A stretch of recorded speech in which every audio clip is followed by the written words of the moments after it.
Hello, this is On Imagination with Shifting Perspectives. It has been a really crazy 2 weeks. A really crazy 2 weeks. I have, I feel like I have this massive telescope that I've been staring through all my life.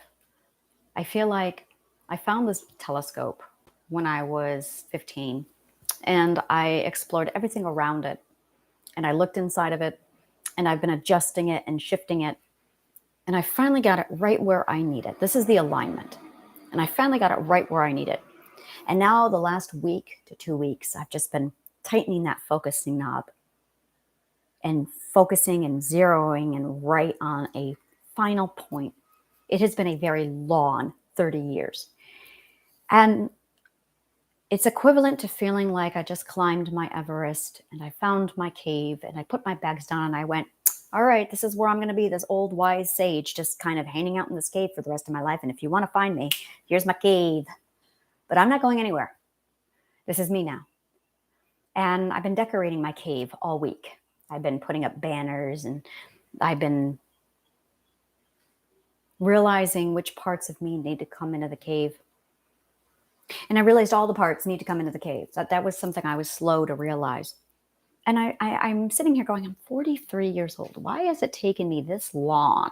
I know why it's taken me this long. Why has it taken me this long to get here? I should have been here when I was 20. We all should have arrived at our destination around 20 years old. So why are most of us not getting there? Why are we getting there in our 40s and in our 50s and our 60s?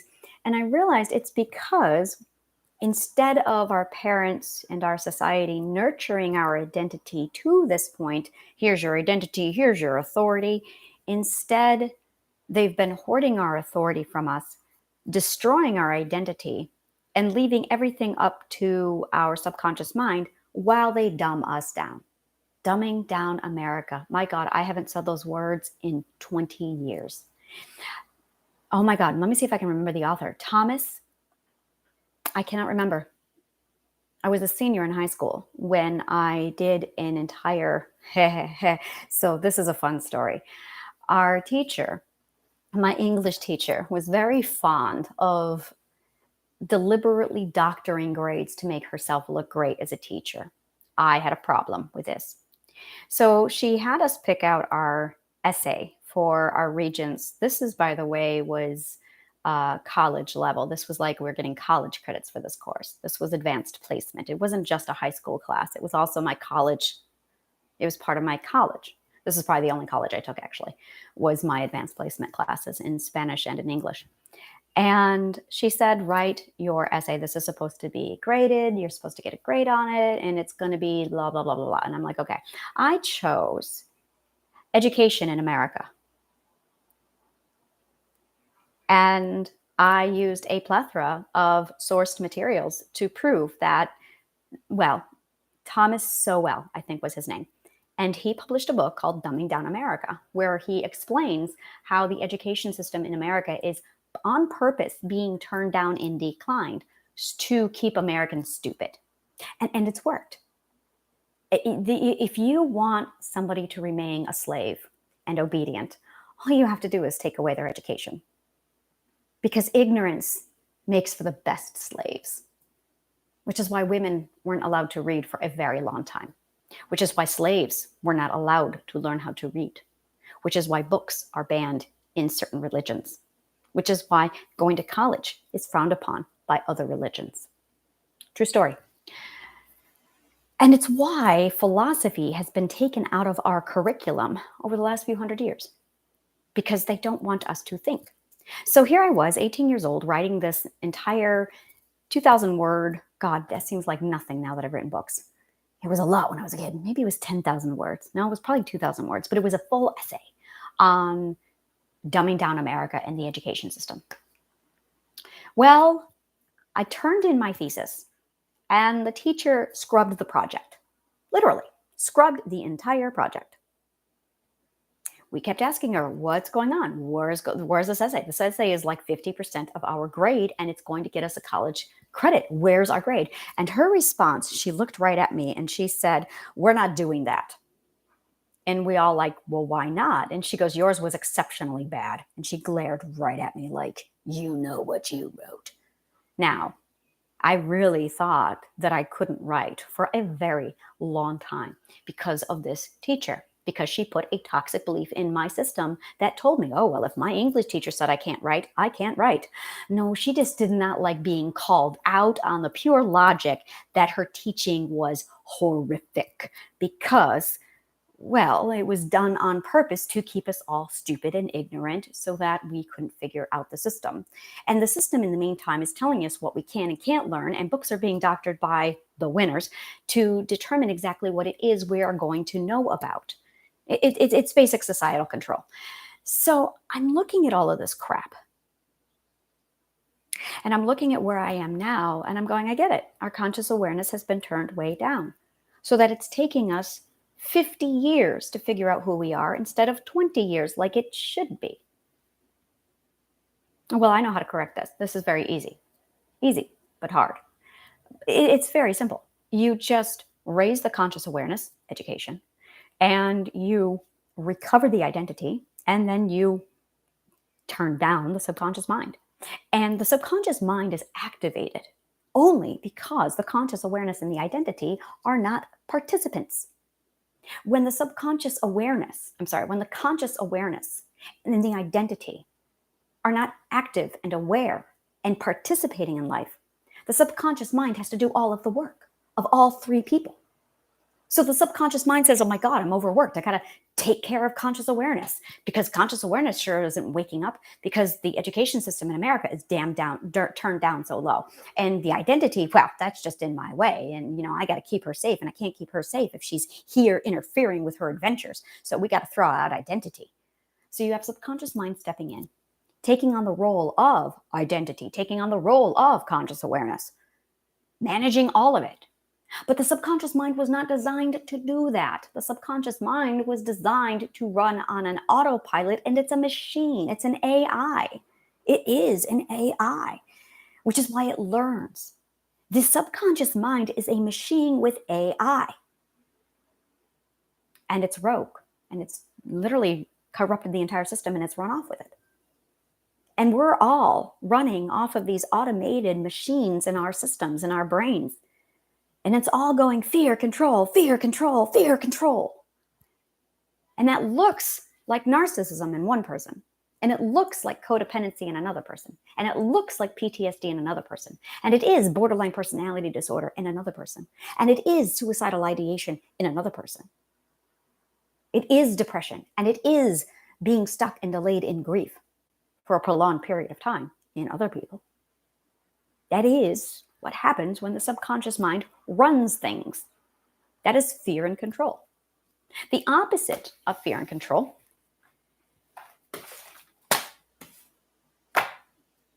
is communication, patience, and love.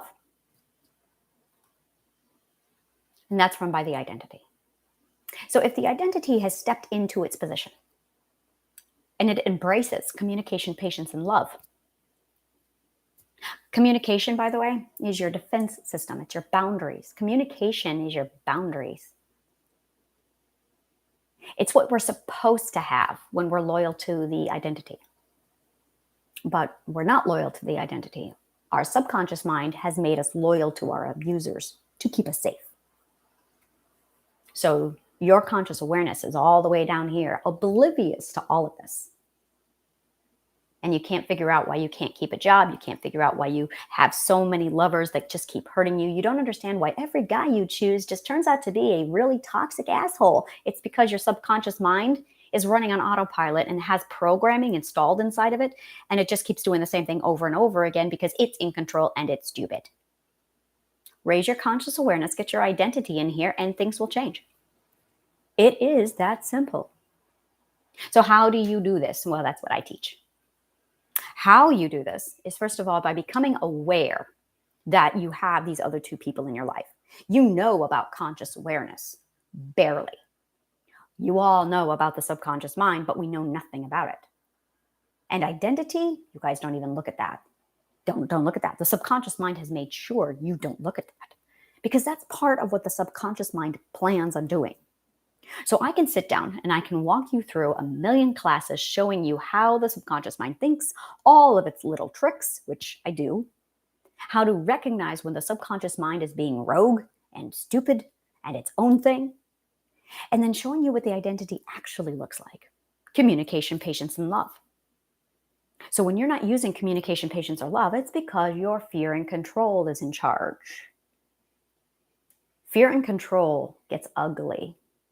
Narcissism. Throw ego in there and you get fear, control, and ego equals narcissism. Fear, control, and humility, but no value, and you get suicidal ideation and depression. Fear, control, and both ego and humility, and you get borderline personality disorder. Fear, control, and, well, fear, control alone is just PTSD. It's amazing how each one of these emotions is literally designed to just put into position. Fear, control, guilt, codependency. See how this works? Really, really awesome. And that's really it. You've got these compound emotions that when they come together, it literally creates whatever cocktail of a mental illness you want based on the emotions you get, if your subconscious mind is in control, because your subconscious mind deliberately uses emotions to get the desired result, to plug in the emotions that it wants, to get the correct response, to get the right atmosphere for you to be safe. But if you're consciously aware of this, you can step in, separate the subconscious mind, fear and control, from the identity. You can resurrect the identity, bring that back, and then you can say to the subconscious mind, there's a better way to do things. And because the subconscious mind is so fucking logical, and it is, you can literally just sit down with the subconscious mind, present it with a new possibility, a new perspective that expends less energy and is more safe than what you're currently doing. The subconscious mind will take that perspective and go, oh, now that interests me because it's more safe. And what's the other thing I just said? It expends less energy, which is exactly the agenda of the subconscious mind. So the subconscious mind steps in, takes this logic that you present to it, and immediately runs with it, fixes the whole machine, throws it right into gear and says, we're changing gears because that costs less energy and is safer. Less energy and safer. And because you have presented this solution to your subconscious mind, the subconscious mind will not hesitate but to shift everything around and just and then give everything right back to the identity. It will throw it at the identity. The identity will go, whoa, I suddenly have all the control here. And the subconscious mind went, yep, I know what I'm supposed to do. I can't argue with this. This requires less energy and it's safer. And that's my agenda. So that's what I'm going to do. And the subconscious mind sits down and gets to work organizing all of this. The cognitive core starts to process beautifully. It suddenly understands that an undesirable future is actually healthier and safer and better than a former unknown, quote unquote. It actually changes the perspective so that it wants the unknown, because the unknown opens up possibility. Subconscious minds are very predictable, highly logical, and very stupid. You can be logical and stupid. I don't recommend it. The conscious mind, the conscious awareness, you are logical and wise. That's what you have in your arsenal. You are logical and wise. You have the ability to use deductive reasoning, but it's going to require education for you to get to that point. Conscious awareness. It all keeps coming back to education. Education and the conscious awareness are like bedmates.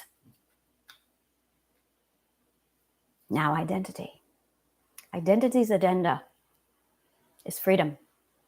And when you understand the agenda of each one of these parts, you understand how to communicate with it, how to work with it, what to do with it. And that's what I teach. So that when you have children, you can sit down with your children and you can say to them, you have your identity and you need your authority turned over to your conscious awareness. And you need to understand that you're going to have a pursuit of freedom, a pursuit of safety, and a pursuit of happiness. Happiness, safety, freedom. Those are the three things that we require. Those are our needs. And we all are hardwired for those three agendas. We want to be happy, we want to be free, and we want to be safe. And every one of our parts, all one of our titans, every one of them has a different agenda that revolves around these three things. These three things are the core to who and what we are: our freedom, our happiness, our safety. And if they're not aligned, if they're not balanced, the system's not going to work right. If you take away freedom and if you take away happiness, that's going to tell the subconscious mind that there's a danger, because its goal is to preserve the freedom. The goal is to preserve the happiness, but not at the expense of the freedom. Not at the expense of the safety. So it's your job as conscious awareness to manage and maintain your freedom and your happiness so that your safety won't go apeshit. Your safety is apeshit. That's why it's functioning the way it's functioning. It was taught to function like this because the first thing we have taken away from us when we're born is our freedom and our happiness. But we're supposed to work and be safe. And the whole system just doesn't work this way because the subconscious mind is saying, oh my God, things aren't safe. I need to go into hyperactivity mode and take care of all of this. And freedom and happiness don't stand a chance against safety. And that's the truth of it. That's the problem. The question is, what are you going to do about it? This is Shifting Perspectives. I'm getting better. I don't have to rattle on for an hour anymore. I can wrap this up in 15 to 20 minutes. So thank you for joining me on Shifting Perspectives. Subscribe to my newsletter, and that is the Philosopher's Fountain. And I will also catch you when you subscribe. Be sure you subscribe to this channel. I do daily posts Monday through Friday where I do podcasts on shifting perspectives and a million other things. I also have meditation for beginners. Check out my Facebook page where I literally do everything, and you can learn more about triadic healing. My name is Anna Imagination with a Healing Garden. Thank you so much for joining me.